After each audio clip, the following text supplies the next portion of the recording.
You're watching News Channel 11 in your corner at 6.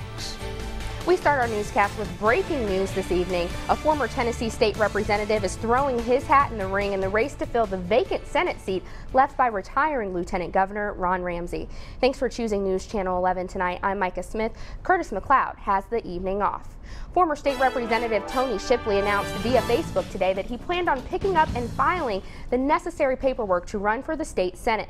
In August 2014, after 3 terms in the state House, Shipley lost his House seat to Representative Bud Holsey. But today, Shipley said he is prepared to run a quick campaign, which will be decided by voters in the August primary. Senator Randy McNally from Oak Ridge hopes to replace Ramsey as Speaker of the Senate, and Tennessee Representative John Lumberg of Bristol is hoping to fill Lieutenant Governor Ramsey's Senate seat.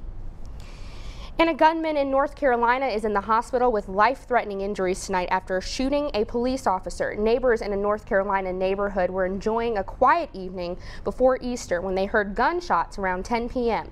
An officer responded to the call in a Southwest Charlotte subdivision, then called for backup. Within minutes, 10 units responded to the scene. About this point, a policeman comes running by me saying, "I've been shot, I've been shot."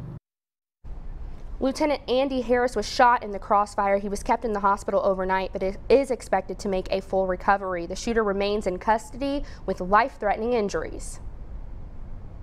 Just one day after learning about the deaths of Gatlinburg couple Justin and Stephanie Schultz, Tennessee state officials are speaking out. U.S. Senator Bob Corker sent out a statement this morning. It says in part, quote, "It is clear that the fight against this evil will be a long-term struggle. To protect our citizens, we must deepen our partnership with Europe and other allies to defeat ISIS and other terror groups," end quote. And Congressman Phil Rowe also reacted to the news, saying in part, quote, "I will do everything in my power to bring justice to those responsible for these heinous and cowardly attacks," end quote. Justin and Stephanie Schultz, both graduates of Vanderbilt University, died Tuesday in the bombings at Brussels Airport. Justin and Stephanie Schultz's families are reeling from the shock of learning that they were the 2 Americans killed in the Brussels terror attack. The 2 Tennessee natives weren't even traveling. They were at the airport dropping off Stephanie's mother, Carolyn Moore, for a flight to the U.S. Moore, who was injured in the blast, confirmed her daughter's death to CNN, saying, quote, "They are in heaven." The Schultzes are among a handful of victims with known ties to the U.S. Today has been the worst day of my life. Emily Eisenman's boyfriend and Belgian native Bart Migum was on the way to Georgia to visit her.